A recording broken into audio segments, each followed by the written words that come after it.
आजकल जमाना बड़ा विचित्र है। सही बात गलत बात क्या है, किस वक्ता के द्वारा किस प्रसंग में किस आशय को लेकर क्या कहा जा रहा है, इसके आद्योपांत संदर्भ का विचार करते नहीं हैं।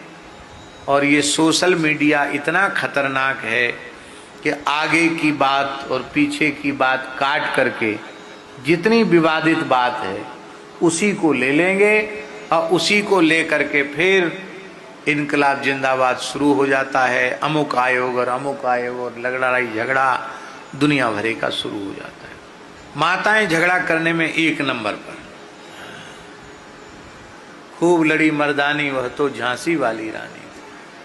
पर झांसी वाली रानी तो स्वतंत्रता आंदोलन में लड़ी और माताएं तो ऐसे ही खूब झगड़ा करने में कोई कसर नहीं छोड़ती हैं, तुरंत झगड़ा खड़ा कर देती हैं, कभी मनुस्मृति को लेकर, कभी रामचरितमानस को लेकर के। लेकिन मैं बहुत विनम्रता पूर्वक कह रहा हूं कि यह जो कुछ धर्म शास्त्रों को जलाना या उनका तिरस्कार करना, ये महद अपराध है।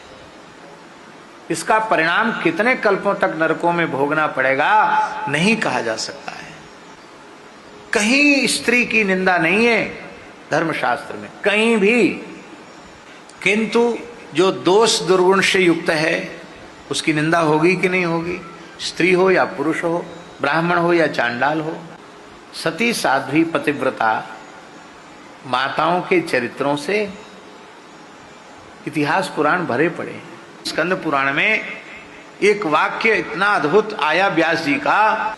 एक लोग कहते हैं कि स्त्रियों का आदर नहीं, 10 पुत्र समा कन्या 10 कन्या समो तरुहु। 10 पुत्र समा कन्या, 10 पुत्रों के समान एक बेटी है। पर ऐसे वाक्यों का प्रचार ही नहीं। अभी हमने ब्रह्महत्या की बात कही थी। एक ब्रह्महत्या का जितना पाप है उसका 10 गुना पाप स्त्री हत्या का है।